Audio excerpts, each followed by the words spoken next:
Are you struggling to conceive? You have options, and at Piedmont Reproductive Endocrinology Group, we'll make sure you have the guidance and support you need. PREG is known for individualized fertility care that's unique to every patient. We take the time to provide a reassuring and empowering experience because we believe that you deserve nothing less. Let us help you on your journey to parenthood. Visit us at pregonline.com to learn more. Get the guidance and support you need at Piedmont Reproductive Endocrinology Group. It is Ryan here, and I have a question for you. What do you do when you win? Like, are you a fist pumper, a woohooer, a hand clapper, a high fiver? I kind of like the high five, but if you want to hone in on those winning moves, check out Chumba Casino. At ChumbaCasino.com, choose from hundreds of social casino-style games for your chance to redeem serious cash prizes. There are new game releases weekly, plus free daily bonuses, so don't wait. Start having the most fun ever at ChumbaCasino.com. No purchase necessary. VGW. Void where prohibited by law. See terms and conditions. 18+. At Cash and Carry Kitchens, we know every family is different. The Murray's kitchen needs to also function as an office and playroom. The Rashids, with 3 kids, need a storage solution for the countless cereal boxes. The cuisine-obsessed Duffys want cutting-edge appliances like a boiling water tap. No matter what your family needs, we're here to guide you through the process of creating the perfect kitchen. Book a free design consultation today at cashandcarrykitchens.ie. Cash and Carry Kitchens, built by our family, tailored for yours. They say you have 3 names. The one you inherit from your family, the one your parents gave you, and the one you make for yourself. So create the brand of you. Find the job you've always dreamed of and make it yours by going to Irish Jobs, Ireland's online recruitment platform. Take control of your career. Visit irishjobs.ie and move up to the next level you. Irish Jobs. Make a name for yourself. The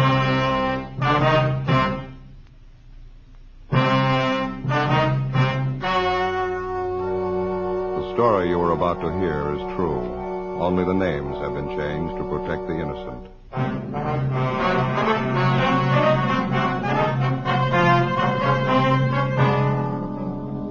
You're a detective sergeant. You're assigned to burglary detail. For the past 18 weeks, a gang of safe men have been breaking into large grocery stores all over the city.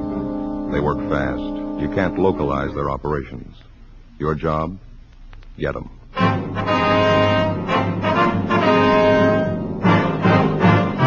Dragnet, the documented drama of an actual crime. For the next 30 minutes, in cooperation with the Los Angeles Police Department, you will travel step by step on the side of the law through an actual case transcribed from official police files. From beginning to end, from crime to punishment, Dragnet is the story of your police force in action. It was Wednesday, September 16th. It was hot in Los Angeles. We were working the day watch out of burglary detail. My partner's Ben Romero. The boss is Captain Wisdom. My name's Friday. It was 7:45 a.m. when I got to the service station on the corner. The phone booth.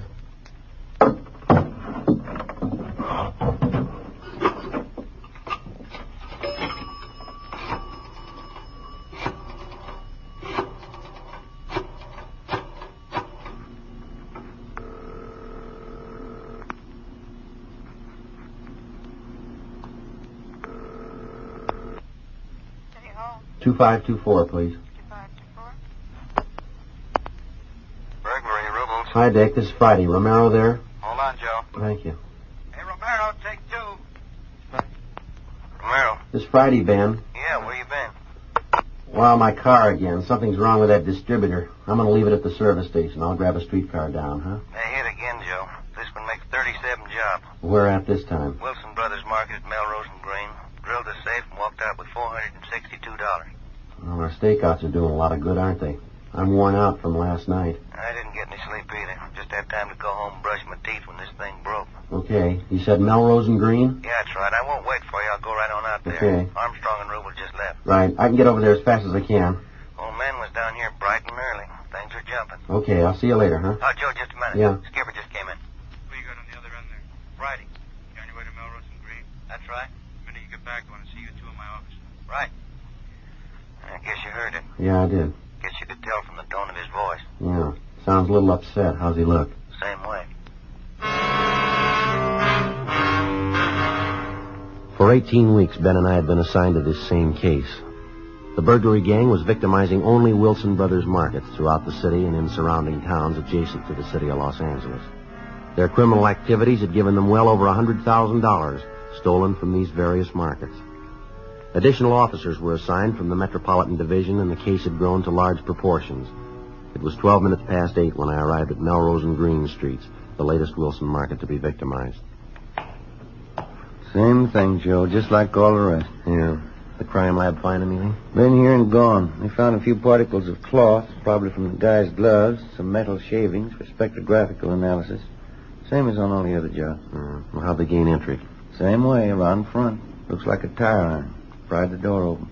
How about the burglar alarm? No problem. There's a ladder. Climb up and take a look. Yeah.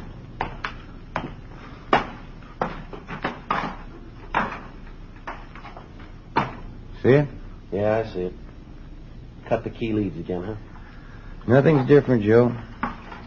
Just exactly the same. All around. Well, that really tears it, doesn't it? Yeah. 252 men on stakeout last night, and they know just which market to hit, one that isn't covered. When you figure Wilson's got over 300 stores, we can't cover them all. I think we might have some of the luck. We're sure overdue. Nobody could be this lucky this long. Now, they're out to break the record. Haven't turned up anything new at all, huh? Not so far. I've been looking around. Come on. Yeah. Rubles and Armstrong in the store? Yeah, they're checking the back of the store, stock room, employees' locker room. And how much was taken? Told you on the phone, $462. Some checks, about $200 worth. Well, this is Wednesday. I suppose the thieves have discontinued the weekend jobs? I don't know. Your guess is as good as mine. Here's the box. Yeah. Sure a good, clean job. A lot different than those first ones, huh? Yeah, they've come a long way. Well, the safe was certainly well lighted, wasn't it? 200-watt bulb up there. Still burning when we got here. Doesn't do much good with all those boxes piled up over there in front of the window, though. Manager says he weren't there when he closed up last night. Well, nothing seems to bother them, does it? They move in, don't chance turning out the light. They just pile crates up between themselves and the street, and then they take their time drilling the box. That's it. There's the usual empty pop bottles, 3 of them. Yeah, to cool the bits with, yeah. Hi, Friday. Didn't know you were here yet. Oh, hello, Rubles. How are you? Yeah, but we got something. Yeah? Fished these out of the drain in the bathroom. What do you got? Looks like they tried to get rid of them. Some of the checks torn up and this fishing license ripped in two. Well, could I see those bits? Yeah. Charles W. Royal, issued last month. Good chance he might have carried the license in his pocket and got it mixed up with the checks. First, maybe he was going to take the checks, but changed his mind, tore them up, the license with him. Well, let's hope you're right, Dick.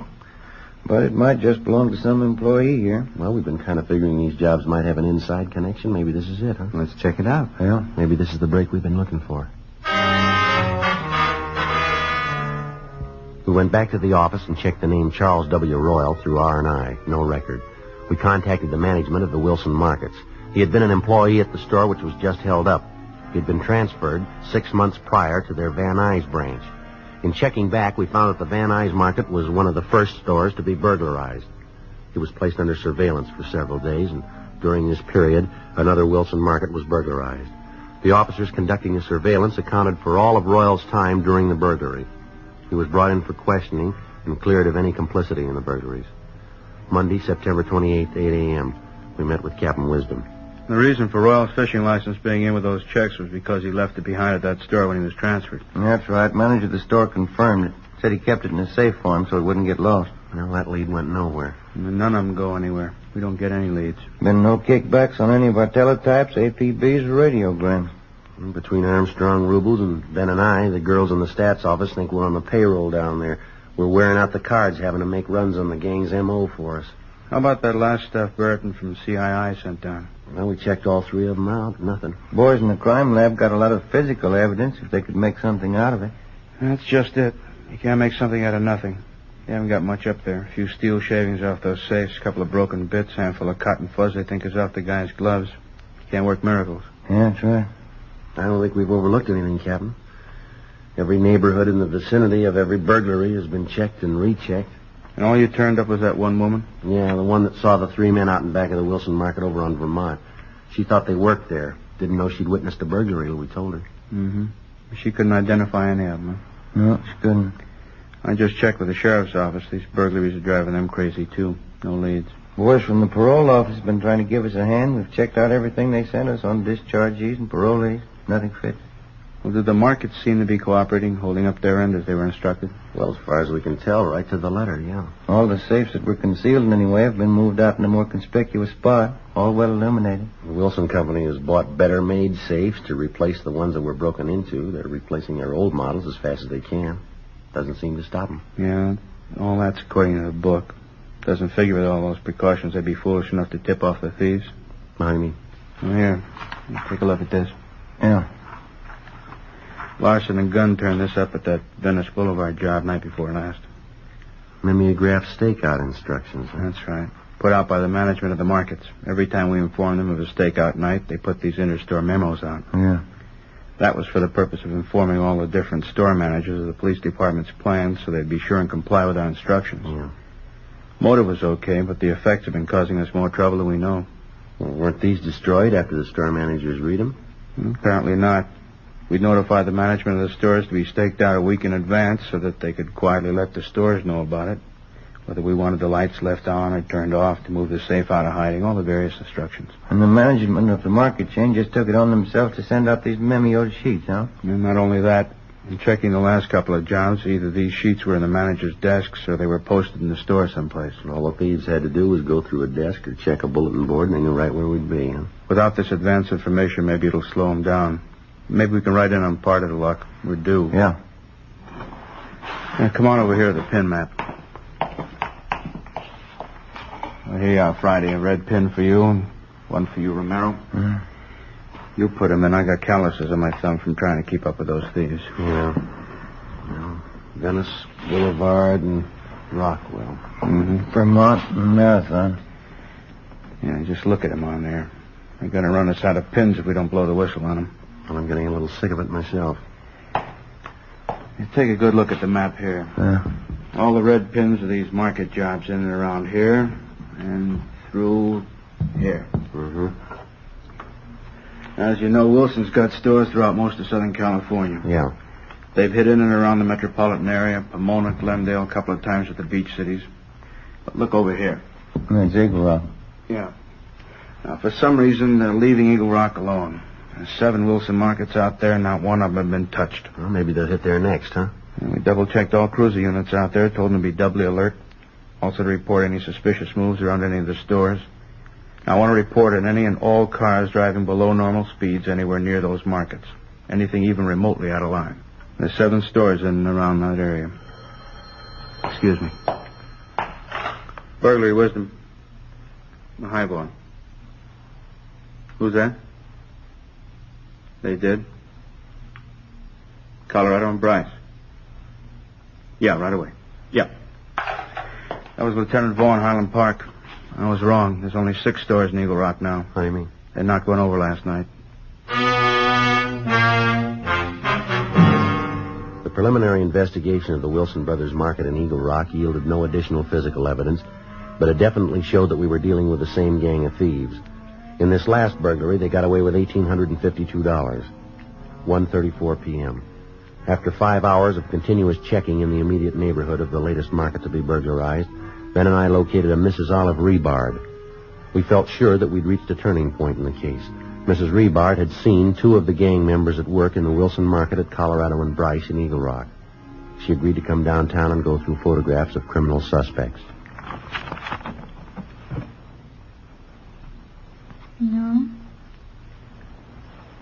No. Not any of these. Let's try the next 2 pages. Certainly are a lot of them, aren't there? Yes, ma'am. There's still a lot more to go here. I see it. No. No, none of these. Well, that finishes this book. How many does that make that we've been through? I believe this one makes 15. Just looking at all those faces makes you wonder, are there any honest people? Well, these books represent an accumulation of many years, you understand. You keep pictures of everybody ever been in prison? Well, within our jurisdiction, yes, and a great many more besides. I see. Ben, how about that Folsom book up there for 45 and 46? All right. I'll put this one back. Fine.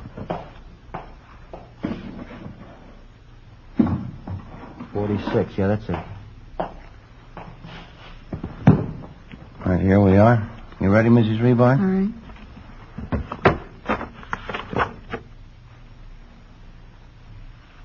No. No, I don't believe it's any of these. All right. Turn the next page there. Now, how about these? No. This one. No. No. That one fellow looked a little like one of them. I thought he did at first. Which one was that? This one. This one here? No, I was wrong. He looked familiar at first glance. Well, now, we told you before, Ms. Rebar, if any of these men, their ears, eyes, nose, chin, any part of them looks like any part of the men that you saw, we'd like to know that. We'll have our Sergeant Putoff up in our crime lab drop a composite for you. You mean you put all the different features together? Yes, ma'am. If you think it might help in any way. I mean, it'll certainly help us. I didn't realize that you were that thorough. Oh, we have to be. Well, I'm just not that sure about any of their features. It was just like I told you, I didn't get too good a look at them, but I thought I might remember. There's so many pictures here. Well, would you like to rest a little while, Ms. Rebar? We've been going at this thing for about 2 hours now. No, that's all right. No, I want to help if I can. I think I'll open this door, little Joe. All right. Got a little draft in from the hall. There. Gets a little stuffy in here sometimes. Thank you. I wonder if you'd like a cold drink of some kind. Coke, something like that? No, thank you. That's very kind. I don't care for one. All right. Would you like to go on? Yes, I think so. All right. No. Mm-mm. You understand that when I saw these men in the store, I had to look through the front window. They must have been at least 40 feet away from me. I had to shout to be heard. Yes, ma'am, we understand. They didn't come over to me at all. Mm-hmm. I just can't believe that they were really those lightning burglars.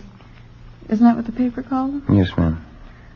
They were just as big as life. They were standing behind the meat counter. They even had on butcher's aprons. Still hard to believe, because they didn't act like burglars at all. Sometimes they don't.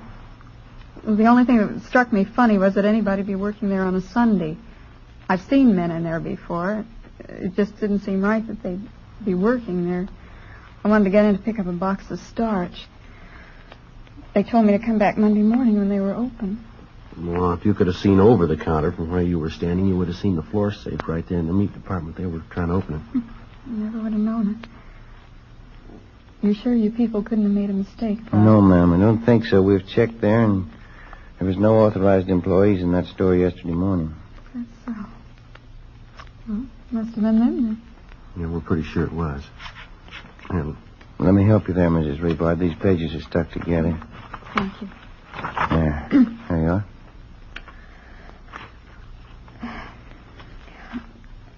I've seen so many photographs, they're all beginning to look alike to me. Mm-hmm. If you'd like to rest a while, that's fine. Maybe you'd like to go home and come back a little later with it. You know something? What's that, ma'am? I'm positive now. Yeah. I wouldn't know those men if I saw them.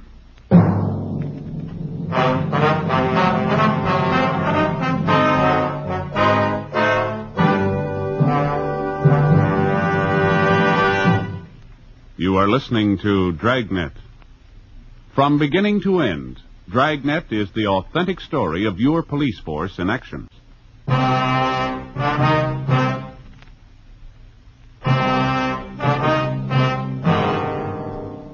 Once more, what appeared to first be a good lead dissolved into nothing. The stakeouts were continued. Everything possible was being done to apprehend them. The burglaries of the Wilson markets continued. On the night of October 3rd, officers D.B. O'Connell and P.W. Murphy were working a stakeout on one of the Wilson markets in Eagle Rock.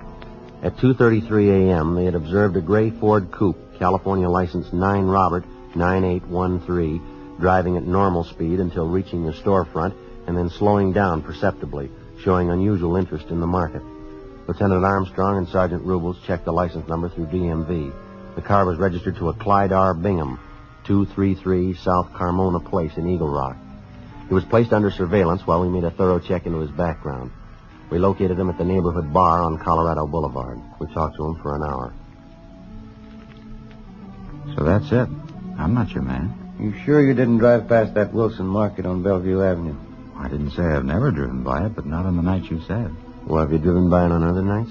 I wouldn't remember that. I live out here, and I drive down Bellevue a lot, but I don't know if I've ever been by that market. Suppose I have. We have your license number and the word of 2 officers who saw you. I'm afraid they must be mistaken. You have the word of Benny and Walt. You just talked to them. I told you I was here on the night of October 3rd. I stayed here until almost daylight talking to Walt. He closed up at 2, and we sat around and talked. Where'd you say your car was parked all this time? Right out in front. Ben Walt told you that, too. I'm telling you, I never left this place the other night. Is it possible you could have forgotten?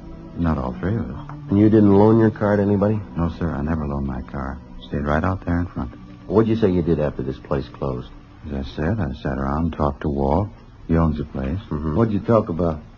Oh, I don't know, this and that. I don't recall exactly. Did you go to work the following day? Yes, sir, I did. Seems funny you'd sit up all night talking and then go to work. I don't have to be to work until I please. You know, I'm my own boss. Yeah, well, you run your business all by yourself, do you? No, I have 2 secretaries. They make out checks, keep the books. What kind of business did you say you were in? Business management. You know, the thing that bothers me is why you're asking me all these questions. Routine investigation. Doesn't sound very routine to me. I don't understand. We're on an assignment. During the course of that assignment, it became necessary to interrogate you. I still don't understand. Anything else you want to know? No, sir. I think that pretty well covers it. Something I'd like to know. Yeah. Is there a law against slowing down in front of a market? Ben and I felt that Bingham was lying for some reason that we were not aware of. All efforts were made to determine that reason. We made a complete search of his residence. His relatives, friends, and associates were interrogated. The 2 men who had alibied for him were checked out. No evidence was obtained to connect him in any way with the Wilson Market burglaries. The surveillance was continued on the 3 men. During the next 2 weeks, another market was burglarized. None of the 3 men could have been involved in any way. Another month went by. The burglaries continued unchecked. The newspapers had dubbed them the Lightning Bandits. There was only one exception to the title. By this time, they'd begun to repeat on markets, to hit again where they had burglarized a safe previously. December 3rd, 4 a.m. Ben and I were cruising the central area, the section not covered by stakeout. I figured there's only one way to beat this thing. Yeah, what's that? Ask for a transfer before they offer us one. Well, it seems like every way we turn, we're stopped. No leads, nothing. Here it is almost Christmas again. Those market thieves started last Easter. Yeah, I know. Well, we got everything covered again tonight as best we can. We could just keep all the markets covered at one time. Well, that's been done a couple of times, you know that. Yeah, I know that, but keep them covered all the time till we get to them. If we had the manpower, we could do it. Yeah. You want to swing in close to the curb? Here's another market. Yeah. You see anything? No, nothing on this side. I can't see the safe in there, can you? No. Those vegetable counters are partially blocking it. Lights on, though. Yeah, this side's clear, too. Rear of the store backs up against that other building, doesn't it? Yeah, only a front and side entrance. You swing around again. Will you make a U? You see something? No, I'm not sure. Just pull back up in front again, huh? Right. Okay, this is fine. You want to kill your engine? You hear that? I'm not sure. Come on.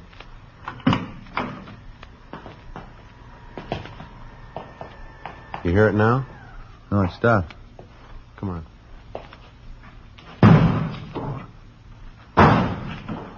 They're throwing vegetables at that front window. They're trying to draw our attention here. Now, you cover the side. I'll try to force them to you. Right, there's the news rack. Right, I see it. All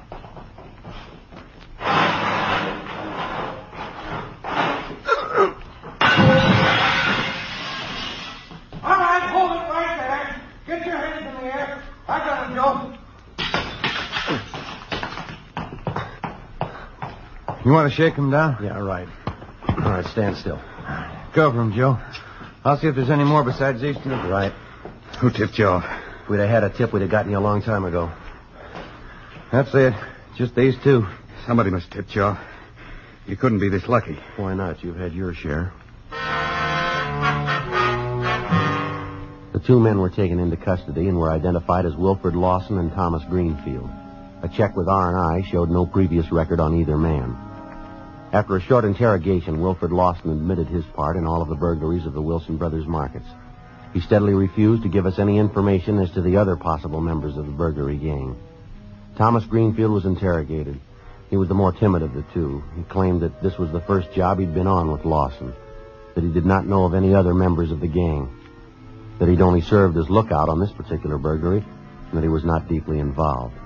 In further investigation of the two suspects, Armstrong and Rubel found that they had been seen in the company of still another man. It was impossible to get any kind of lead on the remaining suspect. We took the matter up with Captain Wisdom. It was our combined belief that we should allow Thomas Greenfield to be released on the grounds that we believed his story about his slight part in the crimes. He was placed under close 24-hour surveillance. Thursday, December 6th. 2 days after we released Thomas Greenfield, we were called into Captain Wisdom's office. Guess we played it the right way in letting Thomas go. How do you mean? Well, first of all, we passed one up last October. You remember Bingham? The guy driving slow past the mark in Eagle Rock? Yeah. Well, he's the one we want. And these 2 letters, both postmarked today, we picked them up on that mail stop on Lawson. Who are they from, Thomas? Yeah, a couple of choice parts. Yeah, listen to this. Client says to tell you he's not sore anymore. Ever since that mix-up, him and Walt and Benny decided this was the best way to play it. He says he don't want no part of what's yours. And then there's a lot more here. It says he'll get an attorney for Lawson, and he thinks he really put one over on us. Anyway, all 3 of them are in it all the way. Well, how does Bingham figure in it? We had him under surveillance, didn't we? You know, listen to this from this other letter. Oh, yeah, here it is. I've been talking with C.B.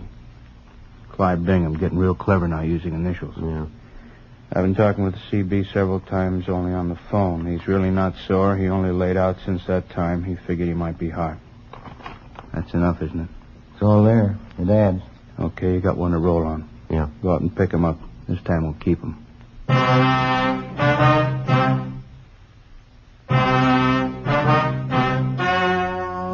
The story you have just heard was true. Only the names were changed to protect the innocent. On March 22nd, trial was held in Superior Court, Department 88, City and County of Los Angeles, State of California. In a moment, the results of that trial.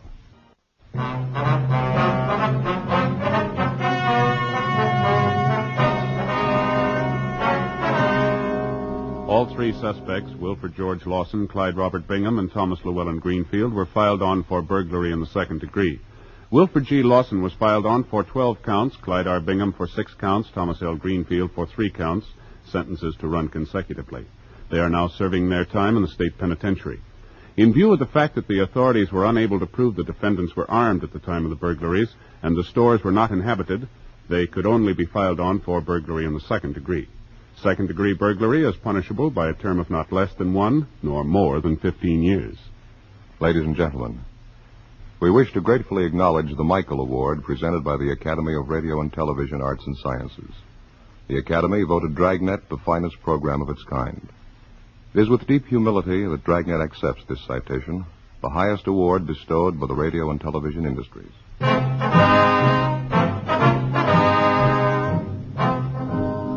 You have just heard Dragnet, a series of authentic cases from official files.